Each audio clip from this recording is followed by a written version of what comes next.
राज्यातील सर्व कृषी केंद्र चालक बंधूंनो नमस्कार। आज पुणे येथे आपल्या राज्याचे सन्माननीय आयुक्त श्री मांढरे साहेब तसेच आपल्या राज्याचे सन्माननीय कृषी संचालक आदरणीय कर्नडी साहेब, आपले राज्याचे chief quality control inspector Shri Deshmukh साहेब यांनी अतिशय तातडीने आज आपल्याला या ठिकाणी बोलवलं।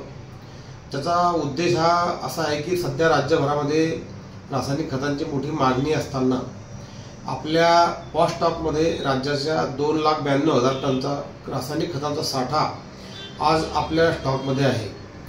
2,92,000 टनचा साठा आपल्या स्टॉकमध्ये पीओएस मशीनमध्ये दिसत असताना प्रत्यक्षात राज्यातील आपल्या सन्माननीय लोकप्रतिनिधींमार्फत कृषी विभागाकडे खत का उपलब्ध होत नाही म्हणून वारंवार विचारणा होते।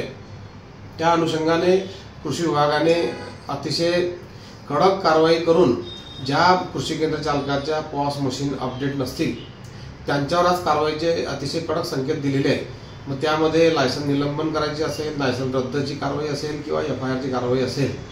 कारण मागच्या 5 वर्षात 7 वर्षात पॉस मशीन सुरू झाल्यापासून अशा पद्धतीने एवढा साठा असणं हे काही आपल्या व्यवसायाच्या दृष्टीने चांगलं नाही आहे मित्रांनो।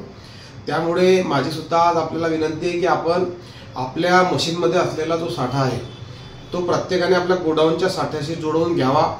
बऱ्याच वेळेस असं होते की मशीनमध्ये खत दिसत असल्यामुळे आमच्या शेतकरी बंधूंचा गैरसमज होतो आणि त्या ठिकाणी त्याच्या तक्रारी होतात। त्यामुळे आपण आता ह्या 2 दिवसांमध्ये विभाग अतिशय कडक कारवाई करण्याच्या भूमिकेमध्ये आहे। त्यामुळे आपण शेतकरी बंधूंना रासायनिक खते विकताना पहिल्यांदा तर वेळच्या वेळी रासायनिक खते हे मशीनमधून तेव्हाच्या तेव्हा कमी करणं आपल्याला बंधनकारक आहे। जरी आपल्याकडे कितीही गर्दी असली किंवा आपल्याकडे काही वेळ नसेल किंवा आपल्याकडे मनुष्यबळाची कमतरता असेल, परंतु ती कोणती सबब यावेळेस चालणार नाहीये असं स्पष्ट मत आयुक्त साहेबांनी व्यक्त केलं आहे। आणि मी सुद्धा आपल्याला तीच विनंती करणार आहे की आपण आता प्रत्येक वेळेस कोणतेही कारण न सांगता आपल्याला पॉस मशीन हे आपल्या गोडाऊनशी मिळतं ठेवायचं आहे।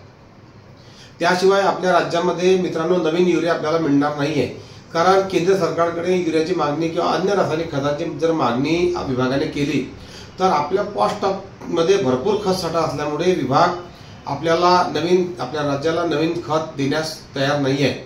आणि अशा परिस्थितीमध्ये मग आपण लोकप्रतिनिधी असतील किंवा शेतकरी बंधू असतील यांच्या रोषाला बळी जर आपल्याला पडायचं नसेल तर आपण ह्या संदर्भामध्ये तातडीने पाऊल उचलून आपला पॉश स्टॉक हा कमी करायचा आहे। या बाबतीमध्ये जर समजा आपल्याला काही अडचण असेल की आपल्या मशीनला काही प्रॉब्लेम असतील तर आपण ताबडतोब आपल्या जिल्ह्याच्या कृषी विकास अधिकारी जे असतील त्यांच्याशी संपर्क साधावा, त्यांना त्या प्रसंगी लेखी द्यावं।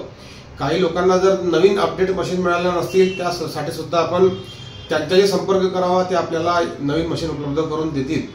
परंतु पॉसचा जो स्टॉक आहे तो आपण ताबडतोबीने आपण अद्ययावत करा। आपल्या मशीनशी मिळता जोडता आपल्या गोडाऊनचा स्टॉक राहील असं याची आपण काळजी घ्या अशी मी आपल्याला कळकळीची विनंती करतो। धन्यवाद।